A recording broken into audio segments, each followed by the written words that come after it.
Now to anti-ICE protests happening across the country today and right here in Metro Detroit. 7 News Detroit reporter Randy Wimbley spoke with protesters, community leaders, and political figures on both sides of the debate.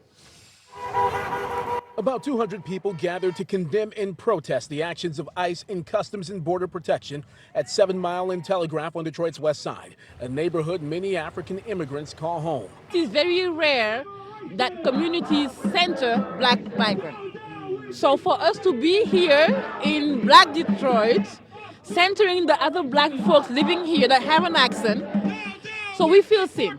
Some, like Amadi Goy, say they've been personally impacted by the Trump administration's mass deportation efforts.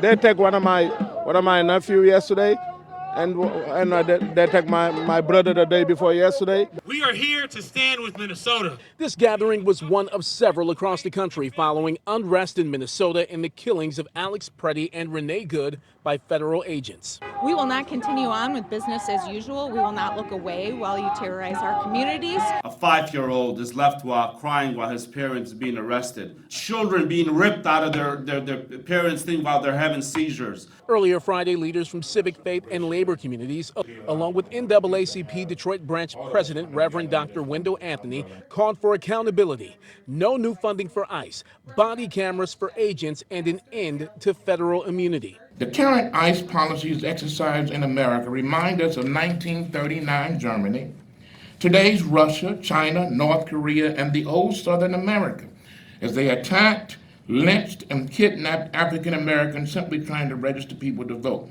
The group is urging politicians on both sides of the aisle to take action.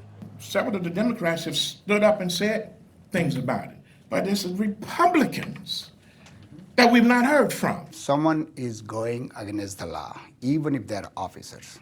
They should be investigated, and there should be an action against them. Sonny Reddy, co-chair of the Michigan GOP and himself an immigrant, sees it differently. So I strongly support peaceful protest. There's no question about it. But at the same time, let the ICE do their job. I strongly support ICE. What they're doing is they're not targeting an individual. They're targeting the people who violated the law. ICE and Customs and Border Protection fall under the Department of Homeland Security. We reached out to DHS for a comment, no response. On the city's west side, I'm Randy Wimbley, 7 News Detroit.